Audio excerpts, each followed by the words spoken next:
আসসালামু আলাইকুম রহমতুল্লাহি বারকাতু। প্রিয় দর্শক, আশা করি ভালো আছেন। আমার আজকের এই ভিডিও তাদের জন্য যারা দীর্ঘদিন ধরে আইবিএস তথা গ্যাস্ট্রিক কোষ্ঠকাঠিন্য আমাশয়জনিত রোগে ভুগছেন। আইবিএস কি? আইবিএস হলো irritable bowel syndrome gastrointestinal tract.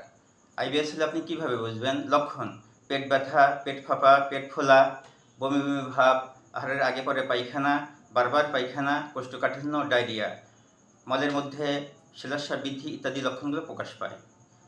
IBS দুই ধরনের: কোষ্ঠকাঠিন্য প্রধান, ডায়রিয়া প্রধান। যারা কোষ্ঠকাঠিন্য প্রধান তারা আমার তৈরিকৃত মেথিমিক্স গ্যাস কিলার, ত্রিফলা রসায়ন এবং হজমি প্লাস সেবন করবেন, সুস্থ থাকবেন, মুক্তি পাবেন ইনশাল্লাহ। আর যারা ডায়রিয়া প্রধান তারা গ্যাস কিলার অফ রেখে ত্রিফলা রসায়ন, হজমি প্লাসের পাশাপাশি আমি হাকিম মাওলানা আলী আকবর আমার হোয়াটসঅ্যাপ নাম্বারে যোগাযোগ করে সেবা ও পরামর্শ গ্রহণ করুন। আইবিএস হলে কী কী খাবার খাওয়া যাবে না? সঠিক খাদ্যাভ্যাস ও স্বাস্থ্যকর জীবনযাপনের মাধ্যমে রোগী নিজেই আইবিএস থেকে নিয়ন্ত্রণ করে সুস্থ থাকতে পারবেন। সেই ক্ষেত্রে দুধ ও দুধের তৈরি খাবার, শাক পাতা, অতিরিক্ত মশলাযুক্ত, তেলে ভাজা ও ডিপ ফ্রাই খাবার বর্জন করতে হবে। তাহলে আর দেরি না করে এখনই আমাদের অর্ডার নাও বাটনে ক্লিক করুন এবং অর্ডার নিশ্চিত করুন। ধন্যবাদ।